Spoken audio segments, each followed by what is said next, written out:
So I'm Michelle Sanderson and I'm the Public Health Lead Dietitian for the London Borough of Tower Hamlets. We developed the Food4Health Award scheme, I think it was been running now for 6 years. We first developed this after research in our community showed the amount of food that the children were eating from the chicken and chip shops. We have high obesity prevalence in year 6, we have huge health inequalities. So the scheme works by, we commissioned the food safety officers within the environmental health team to raise awareness of the scheme. So they are commissioned to carry out 300 awareness raising visits every year. They actually do more than that. And they are absolutely key to the scheme. So if anybody is running a scheme very similar to this, the food safety officers are absolutely key to the success. And then after that, it's the partnerships that are absolutely key. So who is going to follow that up? And there needs to be somebody to go along and to start having a conversation with the businesses, to work with the businesses through the criteria, but the key element to it is somebody sitting down with them and working it through with them. So with the Food4Health Award we have a 3-tier scheme. It used to be a bronze, a silver and a gold. We have now changed the name of the bronze to just an award, to just standard. The reason for that is a lot of our businesses did not like the idea of having a bronze because they didn't think that it looked very good to the customer. The bronze criteria we developed specifically for takeaways. We probably wouldn't expect our takeaways to be able to get the silver or the gold. So really, it's the takeaway award in my head. The criteria that is in the first standard award level, it would be changing the oil to a healthier one, changing the portion size, trying to bring that down, trying to provide a vegetable if possible with that, or one of the criteria we had, one of the criterion for the fruit and veg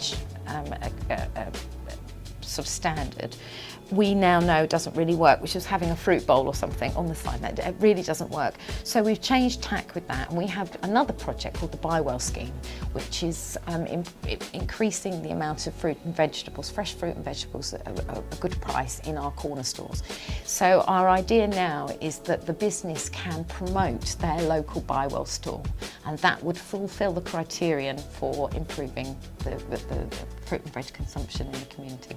By far the easiest change they can make, they've told us, is the oil change, by far.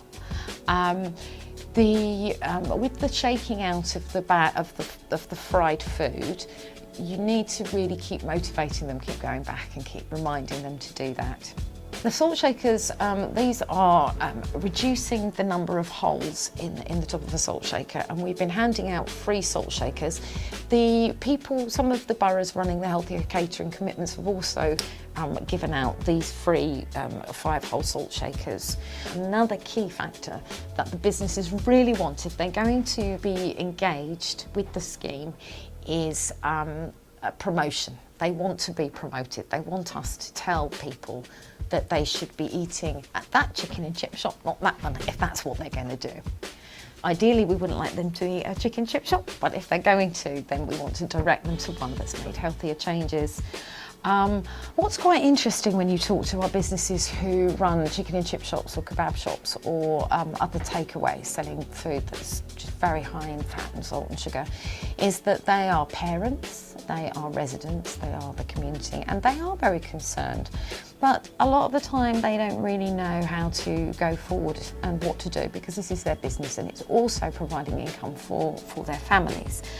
The problem they have is if they do it, but another chicken and chip shop or takeaway doesn't do it, then they are worried that the children will go somewhere else, and that's going to reduce their profits enormously, because children are, I have to say, a huge customer base for them.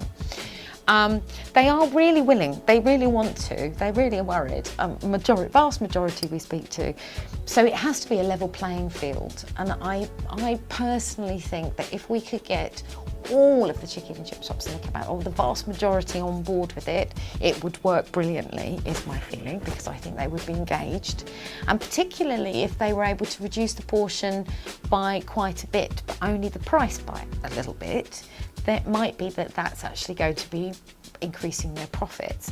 Where it would be really beneficial is if the manufacturers or the wholesalers of the containers for the chicken and the chips and the other takeaway foods could maybe reformulate those so that everybody is buying a slightly reduced box, or even they're providing a picture of what it should look like, or they could put a little message on saying, about the portion size recommendation, because this would then level the playing field and everybody would be in the same boat. And I think that our businesses would welcome that. From talking to them, I feel that they would very much so.